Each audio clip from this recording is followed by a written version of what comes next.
तो क्या आप अपने घर में बाथरूम बनवाना चाह रहे हैं, अपने पुराने बाथरूम को रेनोवेट करवाना चाह रहे हैं, तो ये वीडियो आपके लिए है। क्योंकि इसमें आपको दिया जाएगा संपूर्ण ज्ञान, 0 से लेके 100 तक। तो कोई फर्क नहीं पड़ता आप टाइल की स्टेज पर है, वाटरप्रूफिंग स्टेज पर है, फिटिंग की स्टेज पर है। मैं ऐसे मानूंगा कि आपने कुछ भी नहीं किया है, बिल्कुल 0 पर है। वहां से पूरा लेकर जाऊंगा, लेआउट कैसे प्लान करें, वाटरप्रूफिंग कैसे करवाएं, फिटिंग कैसे चूज करें, कलर क्या ले, लाइटिंग कैसे करें, टाइल कैसे लगाएं, गीजर, एग्जॉस्ट, हर चीज के बारे में इस वीडियो में आपको बताया जाएगा। तो बस अपनी कुर्सियों की पेटी बांध लो, क्योंकि वीडियो काफी लंबी लेकिन काफी ज्यादा इंफॉर्मेटिव होने वाली है। नमस्कार, मैं हूं अभिनव चौहान और आप देख रहे हैं 91 होम्स, जो एक आर्किटेक्ट और इंटीरियर डिजाइन फर्म है। तो अगर आप अपने घर का इंटीरियर डिजाइन करवाना चाहते हो या नहीं भी करवाना चाहते, सिर्फ डिजाइनर से कोई कंसल्टेंसी लेना चाहते हो, छोटा मोटा कोई डाउट है वो पूछना चाहते हो, तो आप नीचे लिंक पे क्लिक कर सकते हो और आपकी बात सीधे हमारी टीम से हो जाएगी। इस वीडियो में हम ये 16 पॉइंट कवर करने वाले हैं। सबसे पहले हम शुरू करेंगे लेआउट से, जहां पर मैं बताऊंगा कौन सी चीज कहां रखी जाए। फिर चलेंगे वाटरप्रूफिंग पर, उसके बाद पाइपिंग यानी प्लम्बिंग का काम, उसके बाद जो निशेस हैं वो कैसे बनाए जाए। फिर वहां से चलेंगे प्रोफाइल लाइट, कवर करेंगे स्विचेस को, फ्लोरिंग को, वॉल टाइल्स को, fall ceiling, door types, fittings, lighting, mirror, would work, exhaust और गीजर को। तो कुल मिला के 16 पॉइंट है जो आपने सारे समझ लिए। फिर आप अपना बाथरूम अच्छे से बना सकते हैं। लेकिन ये वीडियो लंबी ना हो जाए, मतलब ये सारे पॉइंट कवर करने में मुझे लगता है 1 से 1.5 घंटा लग जाएगा। तो इस वीडियो को 2 हिस्सों में बांटेंगे। ये है पार्ट 1, जहां हम शुरू के 8 टॉपिक्स कवर करने वाले हैं। यानी हम लेआउट से लेकर वॉल टाइल्स तक इस वीडियो में कवर करेंगे और फॉल सीलिंग से गीजर तक अगली वाली वीडियो में कवर करेंगे। यानी 2 पार्ट होंगे। जिस भी दिन पार्ट 1 रिलीज होगा, 3 से 4 दिन में पार्ट 2 भी आ जाएगा। सबसे पहले बात करते हैं लेआउट की। लेआउट का मतलब है कौन सी चीज कहां रखी जाएगी, यानी वॉश बेसिन कहां आएगा, सीट कहां आएगी, शॉवर कहां आएगा, ये सब लेआउट का पार्ट होता है। अब इसमें मैं आपको कुछ एक गाइडलाइंस दे देता हूं, जिसके अकॉर्डिंग आपको अपना लेआउट डिसाइड करना होगा। उसके बाद मैं आपको एग्जांपल दिखाऊंगा कि लेआउट किस किस तरह के बन सकते हैं। तो सबसे पहली गाइडलाइन ये है कि आपको एक चीज याद रखनी है कि अपने डोर के सामने कभी भी सीट मत लगाना, क्योंकि डोर हमेशा बंद नहीं रह सकता, थोड़ा खुलता भी है। और जैसे ही खुलेगा सामने सीट दिखती है, और ये प्रॉब्लम बहुत बढ़ जाती है। आपके घर में बाथरूम हो या आपके बेडरूम के अंदर बाथरूम हो, दोनों जगह देखने में बहुत गंदा लगता है।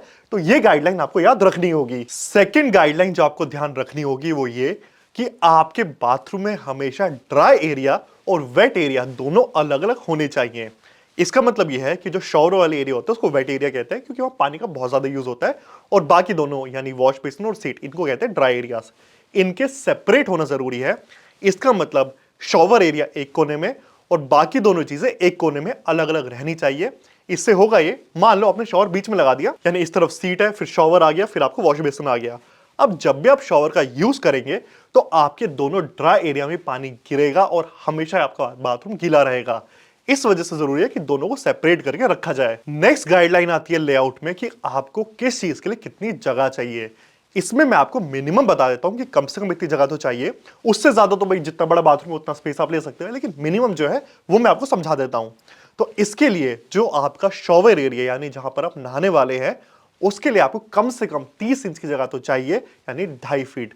ये कम से कम है, अच्छा रहेगा अगर आप इसको 3 या 3.5 फीट कर पाए, लेकिन 2.5 फीट से कम तो बिल्कुल नहीं जाना। ऐसे ही जो आपका सीट एरिया जहां WC आने वाली है, वहां भी आपको 2.5 फीट यानी 30 इंच तो चाहिए। अगेन यहां भी बहुत अच्छा होगा अगर आप 3 फीट निकाल सके, लेकिन 2.5 फीट से कम तो बिल्कुल काम नहीं चलेगा। और जहां तक बात करी जाए वॉश बेसिन की, वहां कम से कम मिनिमम 2 फीट की जगह तो चाहिए, ताकि एटलीस्ट इतना वॉश बेसिन तो आ पाए जिसमें को आप यूज कर सके। इससे छोटा ले लोगे तो लग तो जाएगा, फिटिंग भी हो जाएंगी, लेकिन वो वॉश बेसिन यूज करने में बहुत डिफिकल्ट हो जाएगा। इसलिए 2 फीट तो जरूर लीजिए, और उससे बड़ा तो जितना करना चाहो कर ही सकते हो। चलिए इन गाइडलाइन से मैं आपको कुछ एग्जांपल दिखाता हूं जो हमारी टीम ने डिजाइन करे हैं। एक बार आप ये वाला बाथरूम देखिए। इसमें एक तरफ की वॉल हमें 9 फीट की मिल रही थी, जो डिजाइन करना सबसे ज्यादा आसान होता है।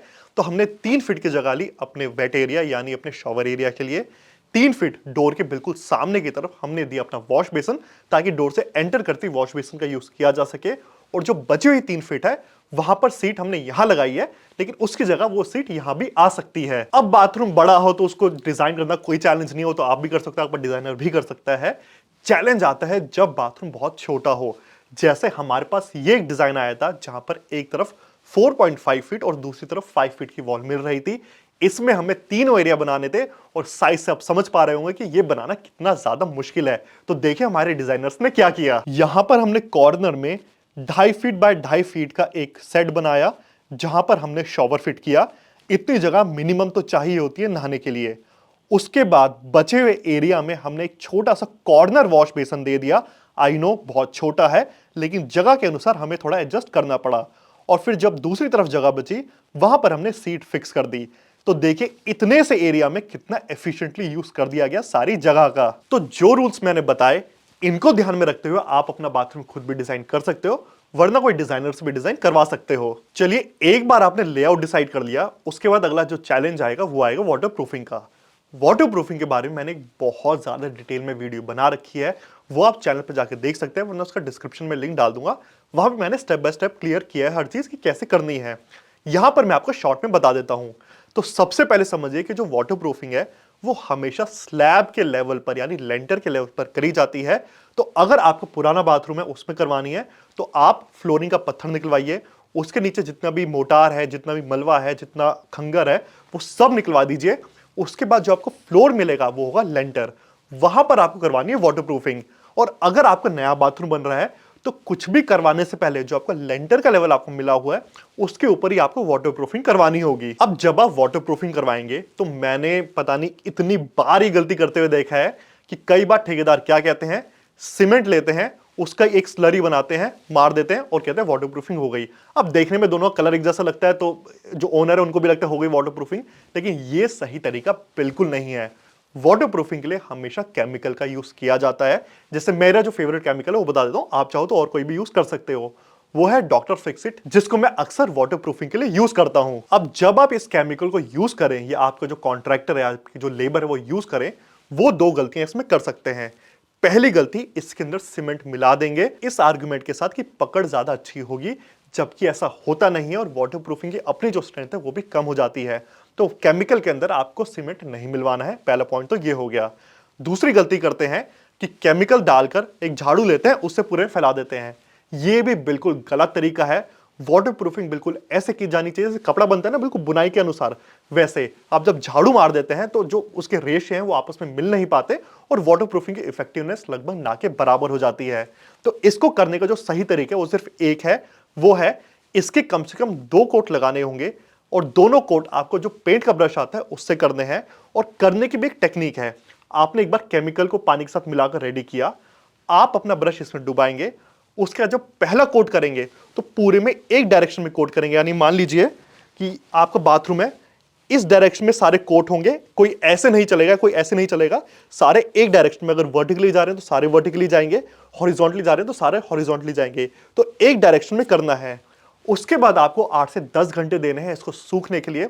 उसके बाद अगला कोट लगेगा और अगला कोट एग्जैक्ट ऑपोजिट डायरेक्शन में जाना चाहिए। यानी अगर पहला वर्टिकल मारा था तो अगला हॉरिजॉन्टल किया जाएगा। इसके साथ आप चाहें तो नेट को भी ऐड कर सकते हैं, लेकिन बाथरूम उसकी बहुत ज्यादा आवश्यकता नहीं होती क्योंकि बाथरूम बहुत ज्यादा बड़े नहीं होते। तो बेसिकली जो नेट होता है ना, वो एक्सपेंशन और कॉन्ट्रैक्शन को रोकता है, जो अक्सर हमारे रूफ पर जरूरत होती है। बाथरूम के अंदर हमें उसकी आवश्यकता नहीं होती। तो ये चॉइस है, आप चाहे तो करवा सकते हैं, वरना उसके बिना भी काम हो जाएगा। तो ये है सही तरीका वाटर प्रूफिंग करवाने का। फिर भी ये मैंने शॉर्ट में बताया है। अगर आपको डिटेल में जानना है तो आई हाईली रिकमेंड कि मेरी वाटर प्रूफिंग वाली वीडियो देख लेना। अच्छे से समझ आ जाएगा कि वाटर प्रूफिंग कब करनी है, कैसे करनी है, क्यों करनी है, कहां करनी है, कौन करेगा, क्या प्राइस में होगा, हर चीज उसमें आपको समझ आ जाएगी। अब चलते हैं अगले पॉइंट पर। वाटर प्रूफिंग के साथ साथ ही आपको प्लम्बिंग पाइप्स की भी तैयारी करनी होगी, कुछ उससे पहले होगा, कुछ उसके बाद में। तो मैं एक साथ ही दोनों बता देता हूं। जमीन पे जो पाइप लगेंगे वो इस तरह के दिखते हैं, जो ग्रे पाइप होते हैं, जिनको कहते हैं पीवीसी पाइप्स। और जो आपके दीवारों पर पाइप लगेंगे वो इस तरह के व्हाइट पाइप्स होते हैं, जिनको कहते हैं सीपीवीसी पाइप्स। तो इनको इंटरचेंज नहीं करना, जमीन पर ग्रे पाइप और दीवार पर व्हाइट पाइप। जब भी ये पाइप लेने के लिए आप मार्केट में जाएंगे, आपका कॉन्ट्रैक्टर मार्केट में जाएगा, एक चीज आप नोटिस करेंगे, जो लोकल पाइप्स हैं वो एक अच्छी कंपनी के मुकाबले almost 40 to 50% of the price में मिलेंगे।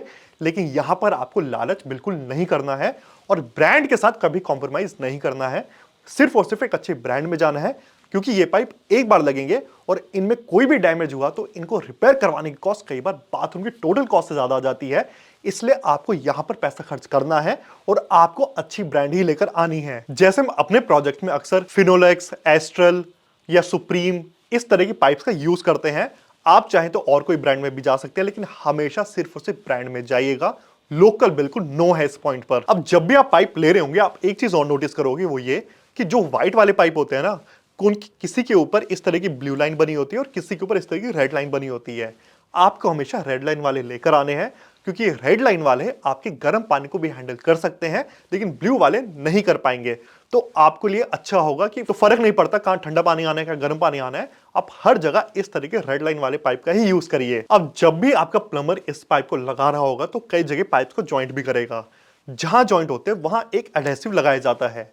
जो ग्रे पाइप्स होते हैं उनके लिए आता है इस तरह का ग्रे एडहेसिव या व्हाइट एडहेसिव, और जो व्हाइट पाइप होते हैं उनके लिए आता है येलो एडहेसिव। कई बार जानकारी के अभाव में मैंने देखा है कि एक जैसा एडहेसिव दोनों में यूज कर लिया जाता है। ऐसे में वारंटी लैप्स होने का भी खतरा रहता है, यानी कोई भी प्रॉब्लम आई तो आपकी ब्रांड भी हाथ खड़ा कर देगी, भाई हमारी गलती नहीं है। ऐसे में आपको ध्यान रखना है कि सही एडहेसिव सही पाइप पर यूज हो। और इसी के साथ आपको यह भी ध्यान रखना होगा कि आप सीट कौन सी वाली लेने वाले हो। क्या आप फ्लोर माउंटेड में जाओगे, क्या वॉल माउंटेड में जाओगे, क्योंकि दोनों में प्लम्बिंग का तरीका थोड़ा अलग होगा। अगर आप बाद में कुछ चेंज करवाना चाहो तो उसमें खर्चा काफी हो जाता है। इसलिए जरूरी है कि इसी पॉइंट पर आप डिसाइड कर लो कि आपको ये चाहिए या ये चाहिए। और जब बात आएगी फिटिंग्स की, तो आपके लिए जरूरी है जानना कि कौन से कितनी हाइट पर लगना चाहिए ताकि आपका प्लम्बर कुछ गड़बड़ ना कर दे। तो मैं आपको एक बार लिस्ट बता देता हूं। जो आपकी शॉवर रोड है वो 78 से 84 इंच ऊपर आएगी फ्लोर लेवल से। आप बीच में इसके कहीं भी ले सकते हैं। जहां आपका डाइवर्टर आना है वो लगभग 42 इंच ऊपर आता है फ्लोर लेवल पे। 2 इंच प्लस माइनस आप अपनी हाइट के हिसाब से कर सकते हैं। शॉवर एरिया में जो स्पाउट आता है वो 12 से 18 इंच ऊपर होना चाहिए। अगेन अपनी हाइट के हिसाब से ऊपर नीचे कर सकते हैं। वैसे नॉर्मली मैं 14 इंच पर लेता हूं। जो आपकी WC है वो फ्लोर लेवल से 18 इंच ऊपर आती है, तो आपकी फिटिंग भी उसी हिसाब से होनी चाहिए। अगर आप वॉल माउंटेड सीट लगवाने वाले हैं तो उसमें एक फ्लश प्लेट भी आएगी जो जमीन से 38 टू 42 इंच ऊपर होनी चाहिए। स्टैंडर्ड आप इसको 40 इंच ले सकते हैं। और अगर आप अपने वॉश बेसिन में डाइवर्टर लगवाना चाह रहे हैं तो वो भी 30 से 36 इंच ऊपर आएगा।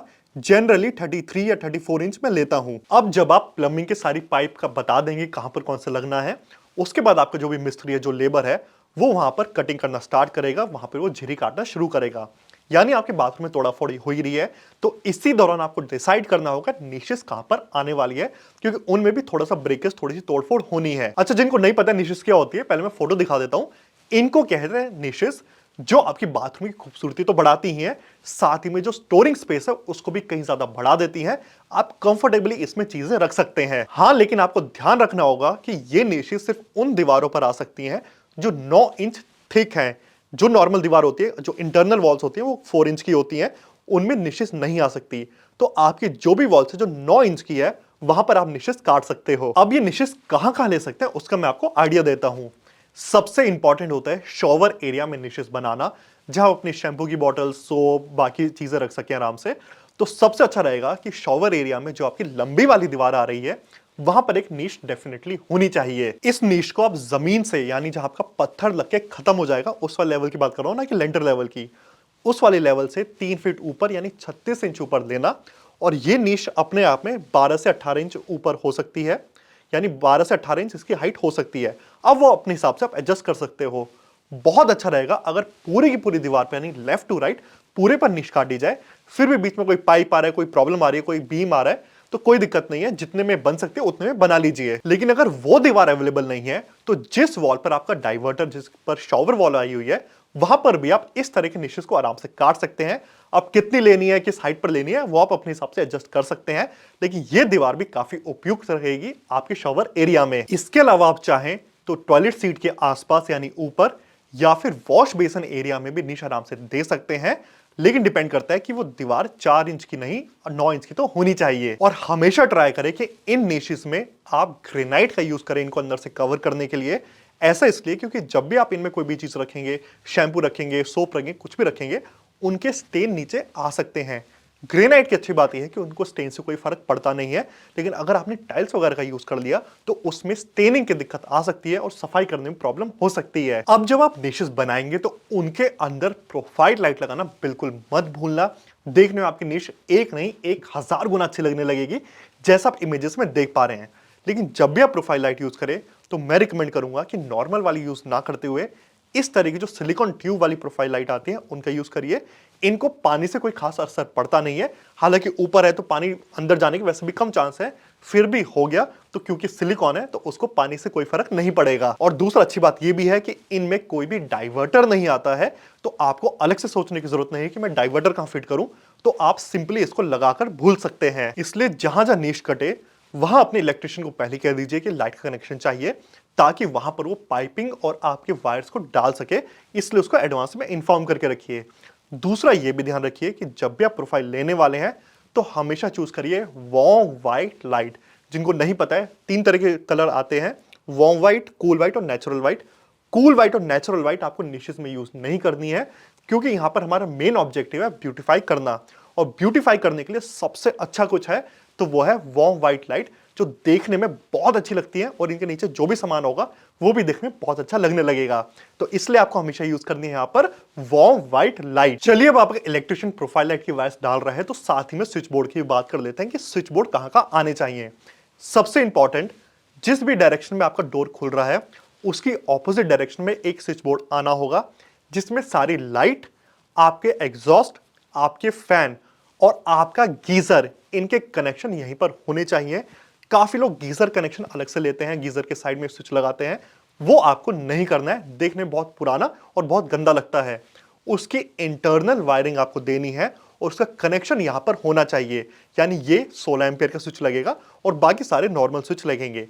देखिए ये चारों चीजों के कनेक्शन यहां पर होने जरूरी हैं, लेकिन इनमें से जो लाइट का कनेक्शन है वहां पर आपको ड्यूअल कनेक्शन रखना है, यानी यहां से तो वो ऑपरेट हो ही जाए, साथ ही में बाथरूम के बाहर की तरफ भी एक स्विच दीजिए जो लाइट को ऑन या ऑफ करने के काम आ सके, यानी बाथरूम में एंटर करने से पहले ही आप वहां से लाइट को ऑपरेट कर सके और बाथरूम बिना जाए वहां से ऑफ भी कर सके। तो पहला स्विच बोर्ड तो ये आ गया और दूसरा आ गया गेट के बाहर।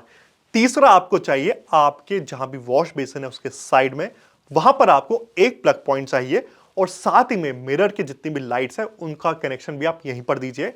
प्लग पॉइंट का होना जरूरी है, चाहे हम ट्रिमिंग करना चाहे, हेयर ड्राई करना चाहे, यानी इस तरह के इक्विपमेंट यहीं पर लगेंगे तो यहां पर एक सॉकेट तो बनता है। साथ ही में सामने मिरर है, मिरर में भी लाइट्स होंगी, ऊपर होंगी, साइड में होंगी, उसके अंदर होंगी, लेकिन होंगी जरूर। उसका कनेक्शन भी आप यहीं से दीजिए ताकि जब भी आपको मिरर यूज करना हो यहीं से सीधे ऑन या ऑफ कर सके। अब चलिए मिरर की बात कर रहे हैं, तो मिरर भी आजकल नॉर्मल वाले को लोग यूज नहीं करते, या तो एलईडी मिरर यूज करते हैं या फिर ऊपर या साइड में कोई ना कोई लाइट दे देते हैं। ऐसे में आप मिरर के पीछे एक स्विच का कनेक्शन जरूर दीजिए ताकि कल को आपको एलईडी मिरर का यूज करना हो तो आपका वायर सीधे पीछे जा सके, वो बाहर दिखे ना। तो 3 पॉइंट तो ये हो गए। चौथा पॉइंट हो गया आपके मिरर के पीछे। पांचवा आता है आपकी जहां भी टॉयलेट सीट है उसके साइड में एक प्लग दे दीजिए बस। ऐसा इसलिए क्योंकि आजकल हमारी आदत है बाथरूम में जाएंगे फोन यूज करेंगे, कई बार तो लैपटॉप भी यूज करते हैं। ऐसे में एक प्रोविजन होना चाहिए चार्जिंग का, इसलिए आप सीट के साइड में भी एक प्लग देके चलिए। ना यूज करें अच्छी बात है, वैसे भी मोबाइल यूज करना नहीं चाहिए, लेकिन फिर भी करना हो या आपकी मजबूरी हो तो यहां पर बैठकर आप आराम से कर सकते हैं और उसका कनेक्शन सीधे इस वाले स्विच पॉइंट से कर सकते हैं। और ये तो कहने की जरूरत बिल्कुल नहीं है कि शॉवर एरिया में एक भी स्विच प्लग कुछ भी नहीं होना चाहिए, वरना वो बहुत ज्यादा खतरनाक हो जाएगा। चलिए सिविल का काम लगभग ओवर हो गया है, अब चलते अपनी फ्लोरिंग की तरफ। फ्लोरिंग में जब भी आपको करवानी है तो नीचे वाटरप्रूफिंग हो गई, पाइपिंग हो गया, उसके ऊपर एक हल्की सी पीसीसी डलवा दो। अगर आप मार्बल लगवाने वाले हो तो ये तो बहुत जरूरी है पीसीसी डलवाना, ताकि एक लेवल सरफेस मिल जाए आपको। और अगर आप टाइल लगवाना चाह रहे हो तो फिर भी मैं रिकमेंड करूंगा पीसीसी करवा लो, उसके ऊपर टाइल लगवाओ। फिर भी बजट की दिक्कत है, नहीं खर्चा करना चाहते तो फिर आप बिना पीसीसी के भी जा सकते हो, लेकिन इस केस में सिर्फ टाइल लगेगी, मार्बल आपको नहीं लगवाना। अब जब बाथरूम की फ्लोरिंग की बात आएगी, वहां पर आपके पास 2 चॉइसेस होती हैं, या तो आप टाइल यूज कर लो या आप मार्बल यूज कर लो। ग्रेनाइट वगैरह तो यूज होता नहीं है, करना भी नहीं चाहिए। ऐसे में क्या यूज करना चाहिए, उसके अलग अलग फायदे अलग अलग नुकसान है, तो दोनों की अलग अलग ही बात करते हैं। सबसे पहले कवर करते हैं उन लोगों को जो 90% होने वाले मेरे हिसाब से, जो अपने बाथरूम में टाइल लगवाने वाले हैं।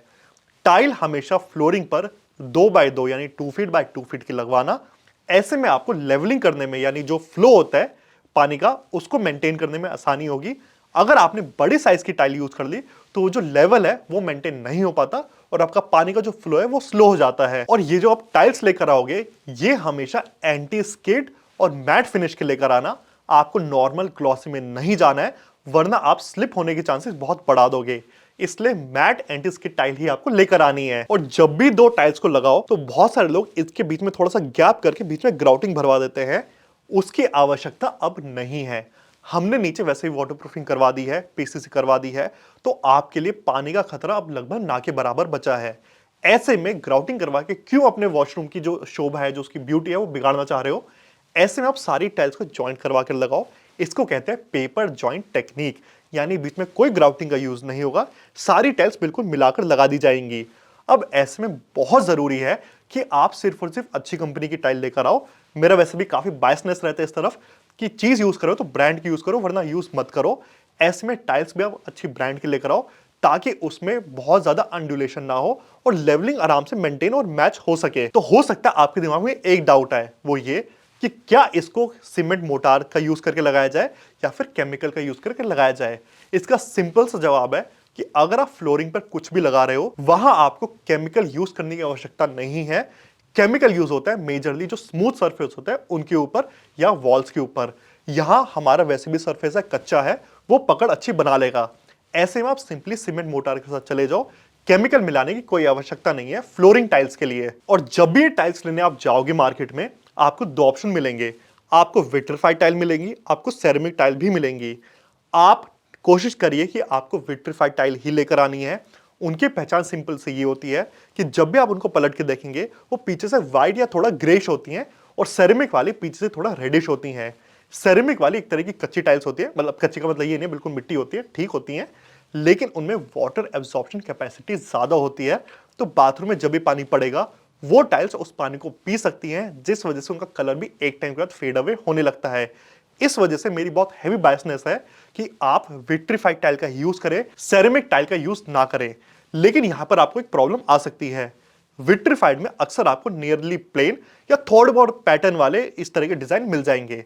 अगर आपको कुछ इस तरह का बाथरूम चाहिए जहां फ्लोरिंग पर बहुत सारे पैटर्न बने हुए हैं जो मेरे हिसाब से बहुत ज्यादा अच्छे नहीं लगते, लेकिन फिर भी आप लगाना चाहो, आपका बाथरूम बड़ा है, आप डिजाइन वाले लगाना चाहते हो, ऐसे में आपको विट्रिफाइड टाइल इन डिजाइन में नहीं मिल पाएंगी। ऐसे में आपको सेरेमिक टाइल में जाना होगा, फिर आपकी मजबूरी हो जाएगी सेरेमिक टाइल लेना। अगर आप सेरेमिक भी लेना चाह रहे हो तो एक पर्टिकुलर प्रकार आता है वाटरप्रूफ बाथरूम सेरेमिक टाइल्स। आपको सिर्फ और सिर्फ वो लेकर आनी है जो अच्छी कंपनी में मिल जाएंगी, लोकल में बिल्कुल मत जाना। अब जब आप टाइल लेने जाओगे आपके माइंड में एक डिसीजन और पेंडिंग रहेगा, वो ये कि डिजाइन किस तरह का लिया जाना चाहिए। इसके लिए सिंपल सा रूल ये है कि अगर आपका बाथरूम है छोटा तो आपको मेजरली प्लेन टाइल्स का यूज करना अपनी फ्लोरिंग में। किसी भी तरह का पैटर्न आपके फ्लोर में, आपके बाथरूम में डिवीजन क्रिएट करेगा, जिस वजह से आपका बाथरूम और ज्यादा छोटा लगने लगेगा। इस वजह से आप मेजरली प्लेन या फिर बहुत हल्के पैटर्न वाली टाइल्स को ले सकते हो, लेकिन उससे ज्यादा आपको नहीं जाना है। लेकिन वहीं दूसरी तरफ अगर आपका बाथरूम मीडियम या लार्ज साइज में आ रहा है, बहुत भरी हुई टाइल्स तो आपको तभी नहीं लेनी है, लेकिन फिर भी आप इस तरह के डिजाइन में जा सकते हो जहां पर एक मीडियम तरह का पैटर्न बना रहता है, फिर आपके लिए ये ऑप्शन भी खुल जाते हैं। तो ये तो मैंने उनकी बात करी जो अपनी बाथरूम की फ्लोरिंग पर टाइल लगवाने वाले हैं। अब आप में से कुछ लोग ऐसे भी होंगे जो इटालियन मार्बल प्रेफर करेंगे, जैसे मेरे खुद के बाथरूम में भी लगा हुआ है। अगर आप लगाना चाहते हैं बिल्कुल लगा सकते हैं, लेकिन इसके लिए मैं एक साफ डिस्क्लेमर दे दूं, इटालियन मार्बल ले रहे हो तो पहले तो महंगा भी पड़ेगा। टाइल आ जाएगा आपकी 50 रुपए, 60 रुपए, 70 रुपए स्क्वायर फीट में, बहुत अच्छी अच्छी टाइल्स मिल जाती हैं। अगर आप इटालियन में जाते हो तो मिनिमम कॉस्ट आपकी आएगी 300 रुपीज स्क्वायर फीट, सिर्फ और सिर्फ मटेरियल की, उसके ऊपर पॉलिशिंग अलग, लेबर चार्जेस अलग, लेबर भी बहुत ज्यादा पैसे लेते हैं उसके, तो मतलब कुल मिलाकर 600 रुपीज स्क्वायर फीट के आसपास खर्चा आ सकता है। तो आपको खर्चे के लिए रेडी रहना होगा, पहला डिस्क्लेमर ये है। सेकंड ये है कि जो इटालियन मार्बल होता है वो थोड़ा सा पोरस होता है नेचर, यानी जब भी आपके पानी गिरेगा, कुछ भी शैम्पू साबुन कुछ भी डलेगा, वो हल्का सा उसको खींच लेगा अपनी तरफ, और उस वजह से आप देखेंगे कि 3 से 4 साल में उसकी जो शाइन है वो कम होने लग गई है, और उसके बाद आप देखेंगे उसमें छोटे छोटे छोटे गड्ढे बनने लग गए हैं। ऐसे में आपको हर 5 साल में एक बार उसकी घिसाई करवानी जरूरी होगी, ताकि उसकी जो शाइनिंग है, उसकी जो स्मूथनेस है वो वैसी की वैसी बनी रहे। यानी हर कुछ टाइम में आपको उसकी मेंटेनेंस पे ध्यान जरूर देना होगा। मार्बल में एक खतरा और है, मार्बल काफी ज्यादा प्लेन होता है तो इसमें स्लिप होने के चांसेस ज्यादा हो सकते हैं। तो ऐसे में आप डायमंड पॉलिश मत करवाना, नॉर्मल ग्रेनाइट पॉलिश वो भी थोड़ा लोअर लेवल की करवाना, ताकि इसमें एक हद तक रफनेस बनी रहे, ताकि स्लिप होने के चांसेस कम से कम रहे। और उसके बाद भी अपने जो शॉवर एरिया है वहां पर एक एंटी स्किड मैट डलवा लेना, ताकि फिसलने के चांसेस बहुत कम हो जाए। और हाँ, एक चीज और, जब भी आप मार्बल लेने की ट्राई कर रहे हो, मेक श्योर आपका बाथरूम थोड़ा अच्छे साइज का है। मतलब एक तरफ की दीवार कम से कम 10 फुट से ऊपर है तो आप इटालियन के बारे में सोचना। ऐसे में आपके जितने भी एरियाज हैं, वेट एरिया और ड्राई एरिया, काफी बड़े और काफी दूर रहने वाले हैं, तो खतरा कम हो जाएगा कि पानी गिरेगा वेट एरिया से, वो ड्राई एरिया में आ सकते हैं और आप स्लिप हो सकते हैं। इस वजह से छोटे बाथरूम में आप अवॉइड करें, बड़े बाथरूम में आप इटालियन मार्बल लगवा सकते हैं। चलिए, फ्लोरिंग आपकी फाइनल हो गई, अब आपकी वॉल्स की टाइल्स को फाइनल करवाते हैं। वॉल्स पर जो टाइल लगने वाली है, वैसे मार्बल भी लगता है लेकिन पहले टाइल्स की बात कर लेते हैं। वो लगने वाली है, वो वैसे कई साइज में मिल जाएंगे आपको। 9 inch by 12 inch, 12 inch by 12 inch, 12 inch by 18 inch, 18 by 18, 18 by 24, कई तरह के मिल जाएंगे। लेकिन अब छोटी टाइल्स का जो ट्रेंड है वो खत्म हो गया है। आई नो सस्ती पड़ती हैं, लेकिन अब वो देखने में अच्छी नहीं लगती। अब चल रहा है समय इस तरह की बड़ी टाइल्स लगवाने का, यानी आपकी जो वॉल्स है वहां जितनी बड़ी टाइल्स लगेंगी उतना ज्यादा अच्छा है। तो कम से कम आप 2 फीट बाय 4 फीट की टाइल्स में जाइए, ताकि जॉइंट कम से कम दिखे और आपका बाथरूम थोड़ा लग्जरी फील दे पाए और बहुत अच्छा होगा। और अगर आपका बजट अलाउ करता है तो आप इस तरह के 2.5 फीट बाय 8 फीट की टाइल्स भी ले सकते हैं, जो नीचे से ऊपर एक सिंगल टाइल लग जाएगी। जॉइंट बहुत कम आएंगे, हाँ, लेकिन ये महंगी भी बहुत होंगी। नॉर्मल 2x4 वाली आपको 40 रुपीज 50 रुपीज स्क्वायर फीट में मिल जाती हैं, लेकिन ये वाली टाइल आपको 150 से 200 रुपीज स्क्वायर फीट में मिलती है। तो वो आपको देखना पड़ेगा, बजट अलाउ करता है तो आप ले सकते हैं, वरना 2 फीट बाय 4 फीट वाली टाइल्स भी आप ले सकते हैं। अब जैसा मैंने फ्लोरिंग के टाइम कहा था कि आप वहां सीमेंट मोर्टार का यूज कर लीजिए, इससे बिल्कुल उलट मैं यहां पर कहूंगा। दीवार पर जब बड़े साइज की टाइल लगती हैं तो उनका वेट भी ज्यादा होता है, गिरने का खतरा बन जाता है। ऐसे में जरूरी है कि आप केमिकल के यूज करें, सीमेंट का यूज ना करें। इसका एक मेजर बेनिफिट ये आता है कि सीमेंट को बहुत आसानी से फैलाया नहीं जाता, इसलिए कहीं कहीं वो बीच में डाल के सीमेंट आराम से चिपका देंगे, जैसे ही वहां से सीमेंट में क्रैक आया आपकी टाइल गिर सकती है। लेकिन जब आप केमिकल यूज करेंगे तो उसको इवनली पूरी में स्प्रेड आउट किया जा सकता है टाइल के पीछे, और बहुत आराम से लगाया जा सकता है। तो आपको सीमेंट की जगह यहां पर केमिकल का यूज करना होगा। केमिकल के लिए आप डॉक्टर फिक्सिट 307, 315, 325, 335 किसी भी जा सकते हैं। बड़ी टाइल्स हैं 2.5 बाय 8 फीट की हैं तो आप 335 में जाइए। नॉर्मल टाइल्स हैं 2 बाय 4 की हैं तो आप 307 या 315 में भी जा सकते हैं। ये बाय द वे केमिकल के नाम है, आप गूगल पर डाल लेना, आपको मिल जाएंगे। अगला जो डाउट आपके मन में आएगा वो ये कि टाइल्स का कलर किस तरह का होना चाहिए। यहां पर आपको उनको रिलेट करना होगा अपनी फ्लोरिंग की टाइल से और सेम कलर फैमिली में रहना होगा।